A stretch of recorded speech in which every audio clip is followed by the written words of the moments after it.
Azhar, menarik sekali kalau melihat PR besar dari dunia kesehatan Indonesia, di mana masih banyak sekali devisa dari warga negara Indonesia yang berobat ke luar negeri, yang mencoba kita kembalikan ke dalam negeri. Lalu apa strategi yang disiapkan, terutama di kabinet yang baru ini? Baik, terima kasih. Pertama saya ucapkan selamat sore dulu untuk pemirsa CNBC di Indonesia. Pertama kita harus melihat sisi positifnya. Kenapa masyarakat kita berobat ke luar negeri? Ini berarti ada sesuatu yang harus kita tingkatkan terkait dengan pelayanan kesehatan kita terhadap masyarakat, khususnya untuk hospital, rumah sakit. Di mana dari data-data yang ada kita bisa melihat bahwa sekitar 1,2 juta turis ya wisata kesehatan ke negara tetangga, terutama Malaysia loh Bu Anita, bukan Singapura, Malaysia ternyata. Di Malaysia data sebelum COVID mencatat bahwa 1,2 juta orang dia bisa menarik devisa masuk ke negaranya, dan 50%-nya orang Indonesia. Dan rupanya Malaysia ini menjadi 80% tujuan orang wisata kita ke sana. Entah itu pertama satu karena mungkin hospitality-nya, SDM-nya, mungkin mereka lebih punya banyak waktu ya. Terus juga mungkin karena tarifnya juga bersaing, mungkin mereka lebih murah daripada Singapura sehingga menjadi pilihan sekarang.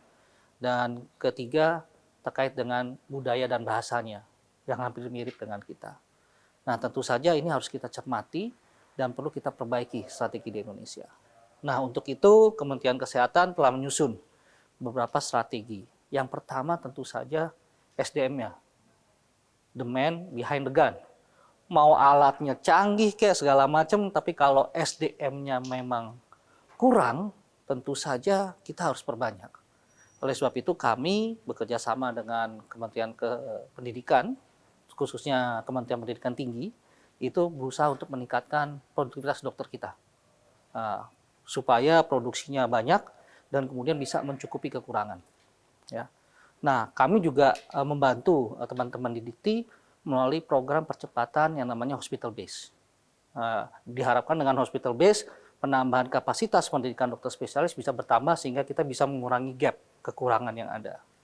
Nah, tentu saja berikutnya adalah kita berusaha meningkatkan kemampuan dokter-dokter kita melalui program-program fellowship.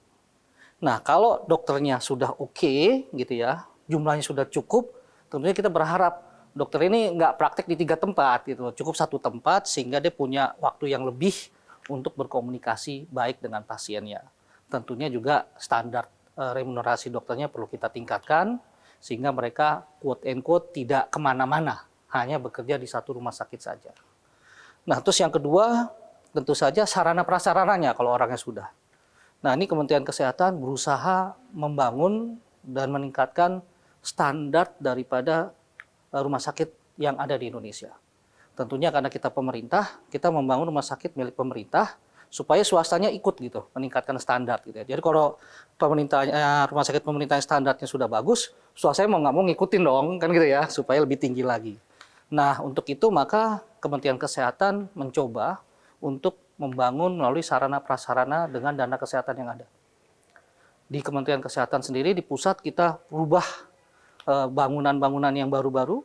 Mungkin bisa dilihat ada kurang lebih kemarin Presiden kita sebelumnya Pak Jokowi sudah meresmikan banyak rumah sakit pemerintah yang standar bangunannya nggak kalah dengan rumah sakit di luar negeri.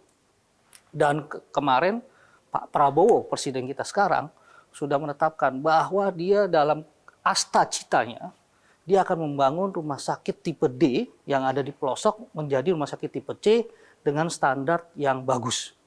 Itu menjadi program dari asta citanya Pak Prabowo. Dan tentu saja ini yang di Indonesia ini ada kurang lebih sekitar 66 rumah sakitnya, dan Pak Prabowo memberikan instruksi kepada Pak Menkes agar 66 yang rumah sakit yang ada di daerah terpencil, perbatasan-perbatasan, itu segera dibangun dan harus selesai dalam waktu 2 tahun. Baik. Nah, Tadi Bapak sampaikan ada 2 poin ya Pak. Iya. Yang pertama SDM, yang kedua adalah infrastruktur. Yang berikutnya adalah percepatan. Nah, percepatan ini kita membangun kerjasama dengan rumah sakit terkenal di luar negeri dalam bentuk sister hospital.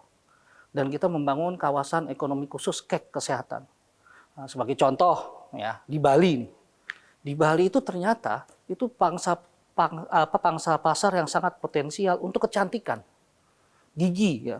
orang-orang turis-turis Australia pada datang ke Bali. Kenapa? Karena biayanya murah, perawatan giginya kita bagus. Jadi kita akan mengembangkan wellness aesthetic center di Ngurah. Nah itu mulai tuh dari gigi, orang kan pengen tampak cantik ya, pengen dari gigi. Bahkan nanti ke depan sebentar lagi kita akan kerjasama dengan Korea, sehingga orang yang mau cantik dengan bedah plastik segala macam nggak perlu ke Korea, cukup ada di Bali. Dalam bentuk kerjasama rumah sakit internasional untuk mempercepat itu.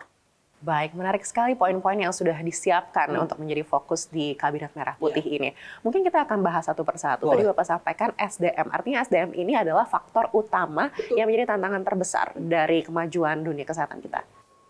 Ya, makanya karena ini kan kita bicara, kan Pak Menteri sering dibilang sebenarnya produk dokternya sudah ada, cuman distribusinya. Betul, distribusinya kurang baik, tapi jumlahnya juga kurang. Kalau ada dokter paling-paling misalnya nih penyakit dalam di kabupaten, paling-paling punya 1.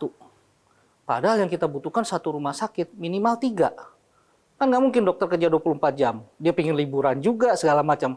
Kalau dihitung jumlahnya 3 sangat kurang sekali. Maka produktivitasnya perlu ditambah. Kemudian skillnya, fellow-nya. Maka kita buka fellow-fellow. Supaya mereka kerjanya bisa lebih baik lagi di dalam melayani masyarakat. Baik, tadi Bapak juga sampaikan ada peningkatan remunerasi yang disiapkan untuk para dokter di dalam negeri. Kira-kira kapan bisa diimplementasikan? Jadi Pak Menteri itu sudah melakukan riset, terutama di rumah sakit vertikal kita. Di mana saat ini rumah sakit vertikal kita lagi kita rubah sistemnya, ya, dari tadinya remunerasi menjadi fee for service. Nah, jadi di sini dokter istilahnya diberikan remunerasi berdasarkan kinerjanya. Dia layani berapa pasien, kinerjanya diberikan per pasien tersebut. Tetapi dengan yang menarik, sistem remunerasi menarik. Tapi ke depannya, ini ternyata sistem ini juga nggak terlalu baik. Pak Menteri sudah memerintahkan ke saya untuk coba memberikan sistem fixed pay. Jadi dokter ini akan digaji dengan remunerasi yang tetap setiap bulan, jadi dia nggak perlu kemana-mana lagi. Dia nggak perlu kesana kesini karena sudah cukup. Nah, untuk menyatakan suatu nilai sekian itu sudah cukup, maka sekarang kita lagi mempelajari yang dengan fee for service ini. Kalau udah kelihatan produktivitas dokternya kita rata-ratain berapa dia dapat selama ini per bulan, nah angka itulah yang akan kita jadikan patokan atau rujukan dokter itu mendapat istilahnya remunerasi bersifat fixed pay. Tapi kita sudah nemuin standarnya nih. Kalau sekarang kan belum ada nih, dokter itu berapa sih sehari bisa ngobatin pasien gitu ya. Tapi kalau didorong dengan fee for service, dia kan semangat tuh. Nah, begitu ketahuan tuh produktivitasnya. Nah, produktivitas ini yang nanti kita akan jadikan program fixed pay buat dokter.